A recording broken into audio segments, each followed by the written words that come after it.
Hello everyone, मैं स्वागत करती हूँ आप सभी लोगों का आपके अपने चैनल जीएस बाय शुभा में। तो कैसे हैं आप सभी लोग? मैं आशा करती हूँ आप सब लोग बहुत अच्छे होंगे, एकदम स्वस्थ होंगे। चलिए गाइज, अब हम अपनी आज की पॉलिटी की क्लास पर आते हैं। सो गाइज, जैसे कि आप लोग जानते ही हैं, जो हम पॉलिटी में लास्ट हमने जो टॉपिक कवर किया है उसका नाम क्या है? राज्य के नीति निर्देशक तत्व, यानी कि directive principles of state policies. तो लास्ट क्लास में ये टॉपिक हमारा कंप्लीट हो चुका था। तो आज जो हम पढ़ने वाले हैं, अब जो हमारा न्यू टॉपिक स्टार्ट हो रहा है, तो उसका नाम क्या है? मूल कर्तव्य, यानी कि फंडामेंटल ड्यूटीज़, जो कि हमारे संविधान के चौथे भाग के क्लॉज ए के अंतर्गत आता है। ठीक है, आज की हमारे इस टॉपिक की फर्स्ट क्लास है। तो अब तक और टॉपिक से रिलेटेड जो भी क्लासेस हो चुकी हैं, जिन लोगों ने नहीं की हैं या जो इस चैनल पर पहली बार आए हैं, तो मेरी सभी से रिक्वेस्ट है, प्लीज़ आप उन क्लासेस को ज़रूर कीजिएगा। ठीक है, चलिए अब आज जो हम पढ़ने वाले हैं उसकी बात करते हैं। तो आज हम पहले ये जानेंगे कि हमारा जो भारतीय संविधान है, उसके अंदर जो हमारे मूल कर्तव्य हैं, फंडामेंटल ड्यूटीज़ हैं, वो किस प्रकार से आए। मतलब अगर हम समझने के तरीके से बोले कि हम पहले इसके इंट्रोडक्शन के बारे में जानेंगे, कौन से देश के संविधान से इनको लिया गया, किस तरीके से इनको इंक्लूड किया गया, कौन से भाग में इनको इंक्लूड किया गया। वैसे तो नॉर्मली सभी जानते हैं, लेकिन जब कोई चीज़ शुरू करनी होती है तो उसमें सारी चीज़ों के बारे में हम पढ़ते हैं। ठीक है, और उसके साथ ही हम ये जानेंगे कि कौन सी जो समिति थी उसकी सिफारिश पर इनको हमारा संविधान है उसके अंदर इंक्लूड किया गया। और समिति वैसे तो सब जानते हैं, स्वर्ण सिंह समिति की सिफारिश पर इनको संविधान के अंदर अंदर जो है, जो संविधान का भाग 4 है उसके ए पार्ट के रूप में इसको इंक्लूड किया गया था। लेकिन किस किस प्रकार से संविधान के अंदर क्या क्या सिफारिशें हुई, ये सरकार ने क्या क्या कदम उठाए, क्या क्या चीज़ें इंक्लूड करी, क्या क्या चीज़ें इंक्लूड नहीं करी, तो ये सब चीज़ें हम सारा डिटेल में जानेंगे। ठीक है, चलिए अब शुरू करते हैं। तो सबसे पहले क्या कहा गया है? सबसे पहले बताया गया है कि यद्यपि नागरिकों के अधिकार और कर्तव्य आपस में संबंधित और अविभाज्य हैं। मतलब जो भारतीय नागरिक हैं, तो उनके जो अधिकार हैं, जो राइट्स हैं, और जो कर्तव्य हैं, जो ड्यूटीज़ हैं, आपस में संबंधित हैं और अविभाज्य हैं। मतलब दोनों का एक दूसरे से संबंध है, रिलेशन है, और दोनों ही अविभाज्य हैं, इनको विभाजित नहीं किया जा सकता। लेकिन मूल संविधान में मूल अधिकारों को रखा गया, न कि मूल कर्तव्य को। लेकिन जब हमारा संविधान बनकर तैयार हुआ था, मूलतः जो संविधान बना था उसके अंदर क्या हुआ था कि उसमें क्या हुआ, मूल अधिकारों को रखा गया। उसमें जो हमारी फंडामेंटल ड्यूटीज़ हैं उनको नहीं रखा गया या उनको इंक्लूड नहीं किया गया। अगर हम दूसरे शब्दों में जाने, दूसरी तरीके से जाने, तो हम ये कह सकते हैं कि संविधान निर्माताओं ने यह आवश्यक नहीं समझा कि नागरिकों के मूल कर्तव्य को संविधान में जोड़ा जाए। जो संविधान निर्माता थे, जिनके द्वारा हमारे संविधान का निर्माण हुआ है, तो उन्होंने ये ज़रूरी नहीं समझा, ये आवश्यक नहीं समझा कि जो नागरिक हैं, भारतीय नागरिक हैं, जिस तरीके से उनके लिए फंडामेंटल राइट्स ज़रूरी हैं, उसी तरीके से जो फंडामेंटल ड्यूटीज़ हैं, मूल कर्तव्य हैं, वो भी जोड़े जाने चाहिए। मतलब उनको ये ज़रूरी नहीं लगा। ठीक है, चलिए आगे क्या कहा गया। आगे बताया गया कि हालांकि उन्होंने राज्य के कर्तव्य को राज्य के निर्देशक तत्वों के रूप में शामिल किया, लेकिन क्या किया, जो संविधान निर्माता थे, जिन्होंने संविधान का निर्माण किया था, कि जो हमारे जो राज्य के कर्तव्य हैं, जो राज्य के जो मतलब जो फंडामेंटल ड्यूटीज़ हैं हम कह सकते हैं, उनको जो निर्देशक तत्व हैं, जो लास्ट क्लास में हम पढ़ के आए हैं, उनके रूप में शामिल किया। लेकिन पर्टिकुलर जैसे फंडामेंटल ड्यूटीज़ होनी चाहिए इस तरीके से नहीं किया। तो बाद में क्या हुआ, बाद में 1976 में नागरिकों के मूल कर्तव्य को संविधान में जोड़ा गया। फिर 1976 के अंदर क्या हुआ कि जो नागरिक हैं उनके जो मूल कर्तव्य हैं, जो उनकी फंडामेंटल ड्यूटीज़ हैं, उनको कॉन्स्टिट्यूशन के अंदर क्या किया गया, जोड़ा गया, इंक्लूड किया गया।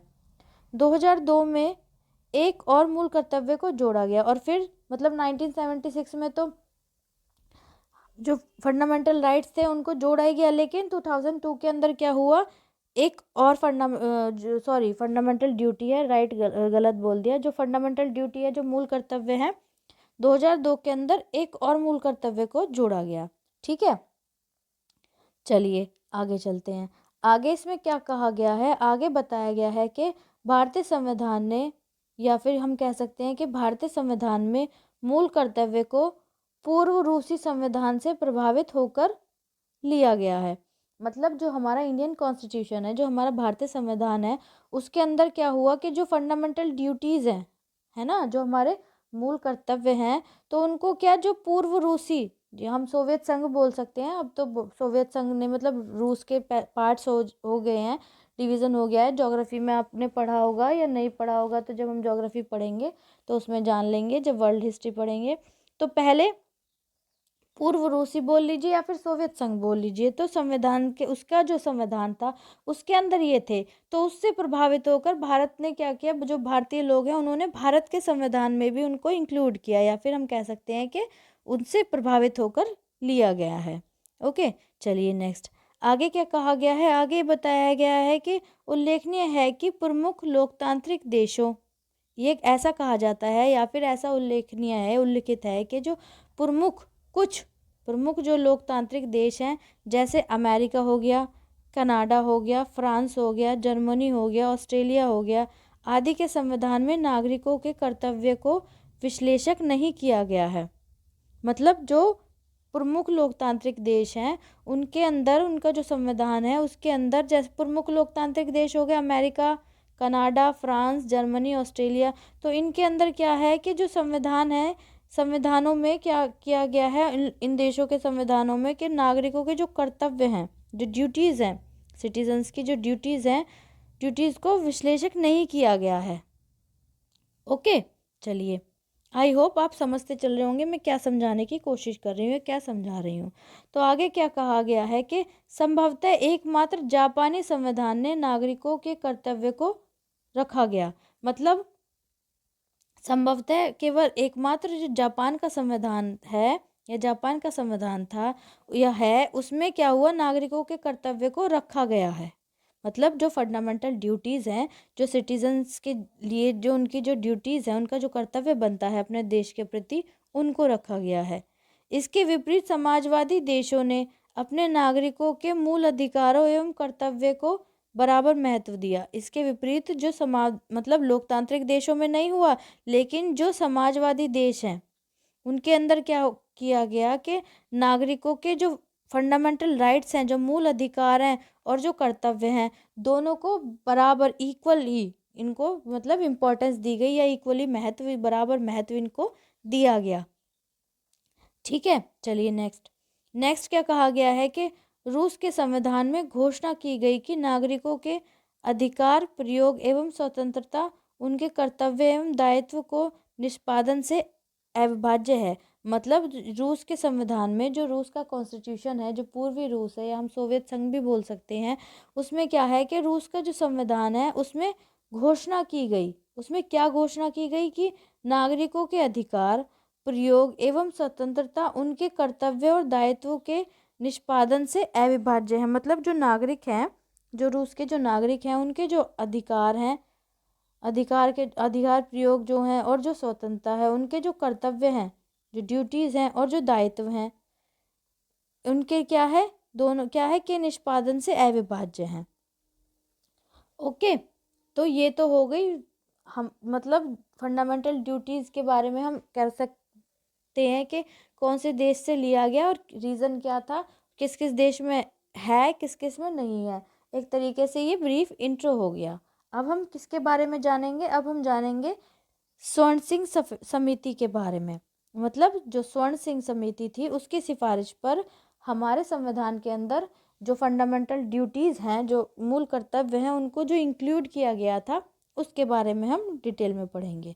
तो स्वर्ण सिंह समिति की सिफारिशें, मतलब जो स्वर्ण सिंह समिति थी, जो स्वर्ण सिंह कमेटी, समिति हिंदी में, कमेटी इंग्लिश में, तो ये जो कमेटी थी, इस कमेटी ने किस तरीके से सिफारिश की थी, किसकी, मूल कर्तव्यों को की, तो फंडामेंटल ड्यूटीज़ की। तो चलिए ये जानते हैं।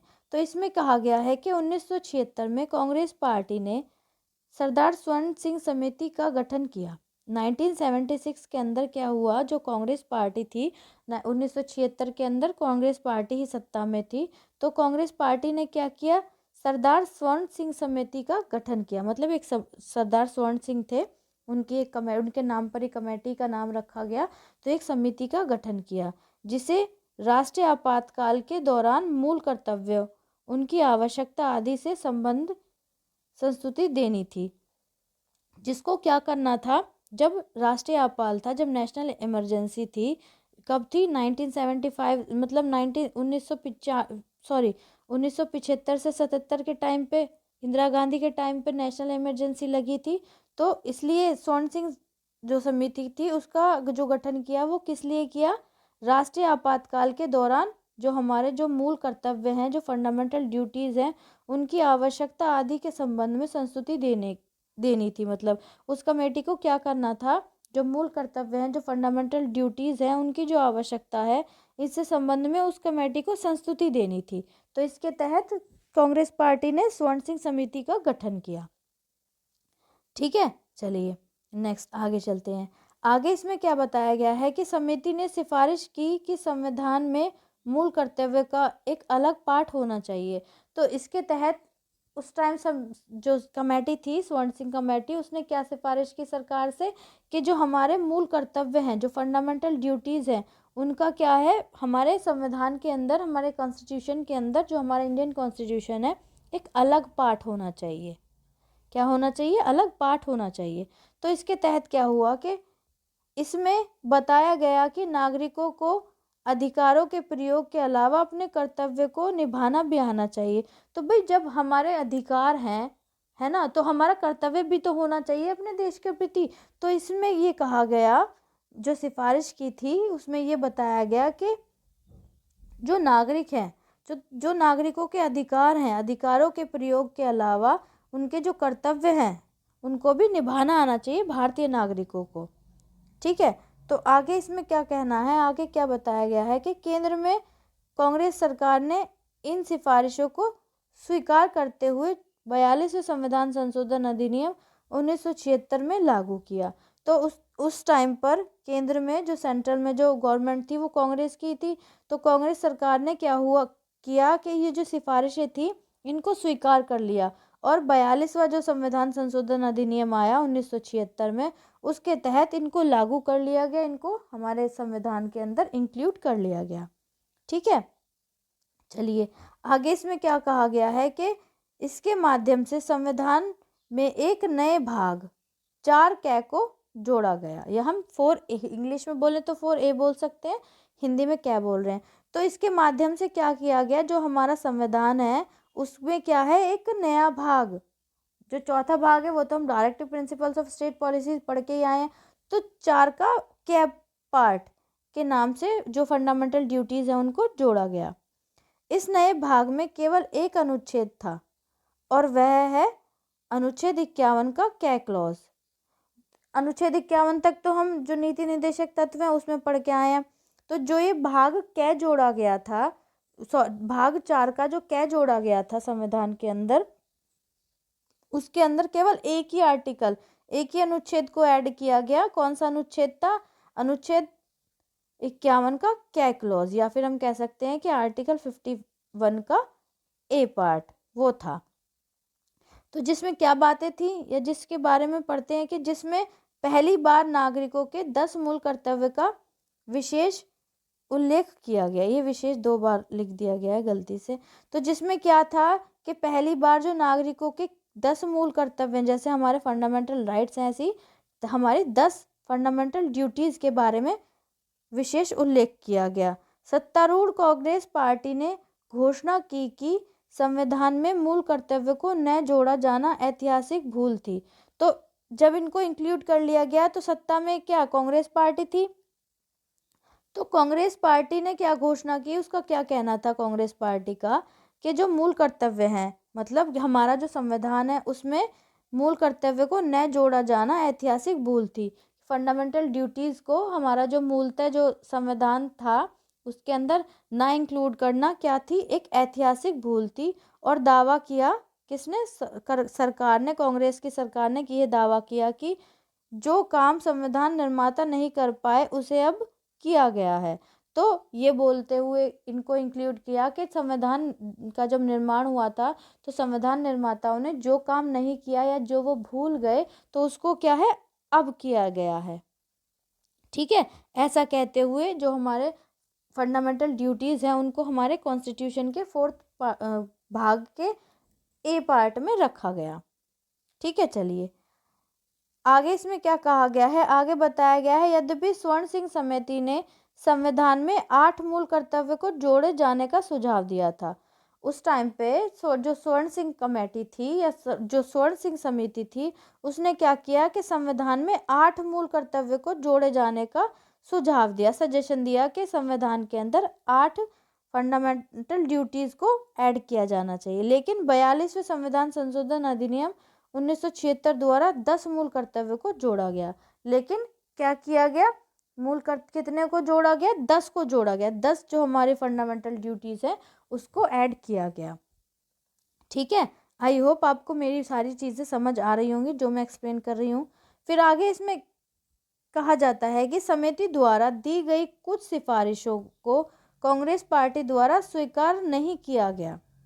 समिति ने जो जो सिफारिशें की थी तो उसमें से कुछ सिफारिशों को जो कांग्रेस पार्टी थी उसने क्या नहीं किया, उसने स्वीकार नहीं किया और इन्हें संविधान में शामिल नहीं किया गया। इसमें शामिल है मतलब, और इस जो भी उन्होंने सिफारिशें की थी तो उनमें से कुछ को कांग्रेस ने स्वीकार नहीं किया और उनको क्या संविधान के अंदर शामिल भी, इंक्लूड भी नहीं किया गया। अब जो शामिल है वो क्या क्या है, पहला क्या है, संसद किसी आर्थिक दंड या सजा का प्रावधान तब कर सकती है जब कोई किसी कर्तव्य के अनुपालन से इनकार कर दे। तो पहली सिफारिश ये थी कि संसद किसी जो आर्थिक दंड है या सजा का जो प्रावधान है तब कर सकती है, कब कर सकती है, जब कोई किसी कर्तव्य के अनुपालन से इनकार कर दे। मतलब जब कोई भी अपनी ड्यूटी, जो भी उसकी राष्ट्र के प्रति, देश के प्रति जो ड्यूटी होती है उसको अनुपालन करने से यदि इनकार कर दे। अगला क्या है, अगला है मूल अधिकारों के लागू करने के आधार या मूल कर्तव्य की अरुचिकार होने के आधार पर कोई भी कानून इस तरह का अर्थदंड या सजा लगाने का प्रावधान अदालत द्वारा नहीं करेगा। दूसरी बात ये थी कि जो मूल अधिकार हैं, जो फंडामेंटल राइट्स हैं, उनको लागू करने का आधार या जो मूल कर्तव्य की अरुचि होने के आधार पर कोई भी कानून इस तरह का अर्थदंड या सजा लगाने का प्रावधान अदालत द्वारा नहीं करेगा। हमारे फंडामेंटल राइट्स जब फॉलो नहीं होते तो हम क्या, कोर्ट चले जाते हैं। लेकिन इसमें यह बताया गया कि यदि कोई भी पर्सन, कोई भी व्यक्ति अपने देश के प्रति जो भी उसकी ड्यूटी है, जो भी उसका कर्तव्य है, जो फंडामेंटल ड्यूटीज है उसकी, उनको फॉलो नहीं करता है तो हम कोर्ट नहीं जा सकते। ठीक है, अगली बात क्या है, अगली बात जो इंक्लूड की है, कर अदायगी भी नागरिकों का मूल कर्तव्य होना चाहिए। जो टैक्स वगैरह है तो उनको क्या करना चाहिए, उनको भी कर अदायगी को क्या करना चाहिए, मूल कर्तव्य होना चाहिए। तो ये वो थे जिनको क्या नहीं किया गया, स्वीकार नहीं किया गया और इन 3 बातों को संविधान के अंदर इंक्लूड नहीं किया गया। ठीक है, ये तीनों वो बातें थी जिनको इन्हें संविधान में शामिल नहीं किया गया था। तो कौन सी बातें थी, मतलब ये जो 3 बातें हैं जो किसने, जो कमेटी ने कही थी, मतलब कमेटी ने सिफारिश की, तो उनमें से इन 3 बातों को संविधान के अंदर इंक्लूड नहीं किया गया था। ठीक है, ये 3 बात थी जिनको इंक्लूड नहीं किया गया था। तो आज की क्लास हम इतनी रहने देते हैं। अब कल की क्लास में हम क्या, जो हमारे मूल कर्तव्य हैं, फंडामेंटल ड्यूटीज़ हैं, जो हमारी 11 फंडामेंटल ड्यूटीज़ हैं उनके बारे में हम पढ़ेंगे। स्टार्टिंग में तो कितनी, 10 थी, फिर 2002 में एक और इंक्लूड हुई तो 11 हो गई ना। तो इनको हम नेक्स्ट क्लास में करेंगे और इनकी विशेषताओं के बारे में भी हम देख लेंगे। फिर आलोचना वगैरह, मतलब जो भी है, ये टॉपिक ज़्यादा बड़ा नहीं है, 1-2 क्लास में या 3 क्लास में निबट जाएगा। ठीक है, फिर हम उसके बाद जो हमारा नेक्स्ट टॉपिक होगा, हम अमेंडमेंट्स के बारे में पढ़ेंगे। जो कॉन्स्टिट्यूशन में जो अमेंडमेंट्स होते हैं, जो संशोधन होते हैं, उनके बारे में पढ़ेंगे। तो आई होप आज की क्लास आपको अच्छी लगी होगी और समझ आई होगी। अगर क्लास अच्छी लगी है, समझ आई है, तो प्लीज़ कमेंट में ज़रूर बताइएगा और क्लास को लाइक भी ज़रूर कीजिएगा और बच्चों तक भी शेयर कीजिएगा ताकि और लोग भी इस चैनल से जुड़ सकें और डिटेल में जीएस पढ़ सकें। अगर आप इस चैनल पर नए हैं, पहली बार आए हैं, तो प्लीज़ चैनल को सब्सक्राइब ज़रूर कीजिएगा बेल आइकन को भी प्रेस कीजिएगा ताकि जब मैं वीडियो अपलोड करूं तो आप लोगों तक नोटिफिकेशन आए और आप अपनी पढ़ाई को कंटिन्यू कर सकें। ओके गाइज, तो आपका कोई भी सजेशन हो या मेरी कहीं कोई भी गलती हो तो प्लीज़ आप कमेंट में ज़रूर बताइएगा। सो आज के लिए इतना ही, अब मिलते हैं कल की क्लास में, तब तक के लिए थैंक यू वेरी मच।